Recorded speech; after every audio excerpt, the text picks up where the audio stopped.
How about these Cincinnati Reds? They never cease to amaze, to say the very least here. Winning a game in extra innings against the San Diego Padres, and there is just so much to digest from one little baseball game. First of all, Graham Ashcraft goes 6 2/3. It was the game before we started to hear rumblings. It wasn't a pretty outing statistically. 6 runs he gave up there. That's it. That's all you really got to say about it. 6 runs, not good. But, there was talk about, he was looking better on the mound. Graham even said he felt like that was one of the better games he's pitched in a long time. Again, the scoreboard didn't say much.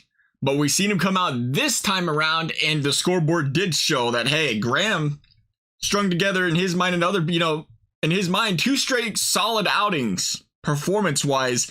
And if this guy can get it figured out, if Graham Ashcraft can come back around, if there was some sort of mechanic, something that needed to, if he can figure out what his problem was and be the Graham Ashcraft, the guy that we thought was going to be the number 3 man in this rotation with upside of, being a number 2, a number 1, if he can be that guy in a rotation that is struggling so mightily right now to stop opposing teams from scoring runs, if he can be that guy and you throw in Abbott, and then all of a sudden, that's a 1-2 right now that holds it down while you need to know. And all of a sudden, you bring back your number 1 and number 2 starter late in the season, and all of a sudden, the Cincinnati Reds become a very, very scary team from every single level of the game. They are all over you on the base pads. They are all over you from a starting rotation. The bullpen has been pretty locked down up until this game. It has been pretty locked down. The bats, they can't be tamed, to say the very least.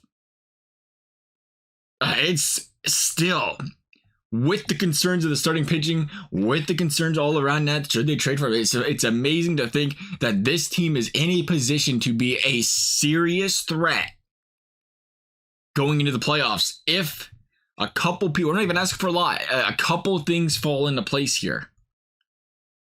That being said, you take a look at this baseball game and find another reason to like this Cincinnati Reds team. Alexis Diaz finally blew a game. He blew us. It was bound to happen eventually.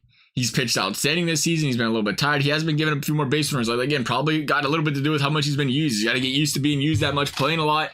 Eventually, he's been working his way out of games still because that's just what he does. He's got the stuff. But Alexis Diaz finally blows a game. You can go into extra innings and say, all right, heads down. Tonight wasn't our night. You get to the 10th inning, you give up 2 more runs. Again, heads down. Tonight's not our night. Whatever. Then Matt McLean comes up, bottom 10, 2 outs, cranks one over the center field fence, tie baseball game. We go to the 11th. Give up another run in the top inning. You go to the bottom of the inning. Elly De La Cruz drills 115 miles an hour into, didn't quite hit the gap, surprisingly. Ball gets... the speed of this guy, it's ridiculous. It got overshadowed here, and we're kind of used to it at this point. It got overshadowed by the RBI double, but this guy hit the ball 115 miles an hour. It didn't reach the fence. It didn't even get to the warning track. The guy cut it off. And he still slid into second base easily. It's crazy, the weapon he is. We've seen the small ball game. Again, something you love to see. Credit David Bell. You love to see in the game once again. The small ball returning. That's the way this baseball team is playing, and it's winning games. You bunt over De La Cruz, and all of a sudden just make contact. Get it on the ground. De La Cruz will score. But wait. De La Cruz doesn't score because of what I would consider a ridiculous rule. There's a blocking the plate rule, but there's fine print to the blocking the plate rule. If you have your infield in, you're allowed to block the plate as the catcher, and apparently that's completely legal according to the fine print in that rule. So Elly De La Cruz slides in the home plate, the catcher's foot, cleat, whatever, it's blocking a plate. De La Cruz can't get it completely around it, and he's literally not even inches from touching home and scoring. Instead, he doesn't score. He gets around the guy tags him, Reds, review it. Call stands, says it wasn't blocking. It's like, okay, controversial call, doesn't go the Reds' way. But the rule, though, I don't like that. That play was scary to me. The rules set in play where you can't cover the home plate to protect the catcher. There needs to be the same exact thought process to protect the player. Because to me, you watch him jump in the air, not only just jump in the air, imagine if he's just stationary, standing there. You got a runner sliding head first because that's what he's got to do. You want to win the game, you got to put yourself in the best position to score. He's sliding head first because, your hand's obviously smaller than your two legs running in there. You got to slide that hand in there. It's like, man, all it takes is for you to dive in there head first, slide that hand, that just right in that wrist, maybe a thumb, maybe a hand, right up against that guy's cleat or leg. And you got a serious injury. Or in this case, he jumps up and he comes back down because you can't project the way that catcher's going to land because he's blocking the plate. I don't like it.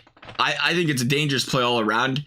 The way that rule's set up, though, and the way the Reds win the baseball game off that play is if Ellie De La Cruz plows into that catcher and hits him as hard as he possibly freaking can.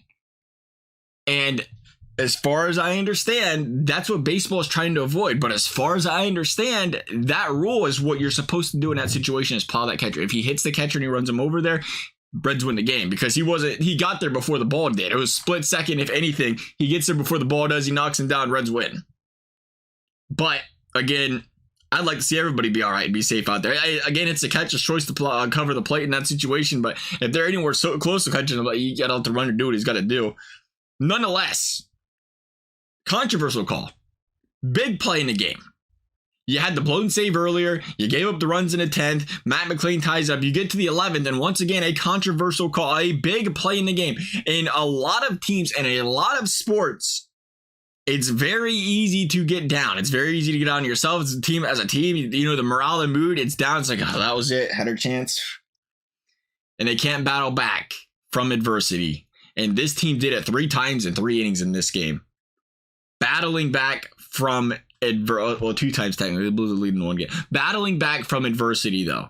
When things don't go your way, that is such, if you will, a hidden trait that makes baseball teams championship caliber teams. And to see the Cincinnati Reds at such a young age with all these rookies on this day, it was a rookie that cranked out of the fence, to see that they have that kind of factor in that locker room, that sort of confidence, that sort of poise, you love it. Good for this team. Good for this Cincinnati Reds team. Love you guys' thoughts. Thank you guys for watching. We'll see you next time.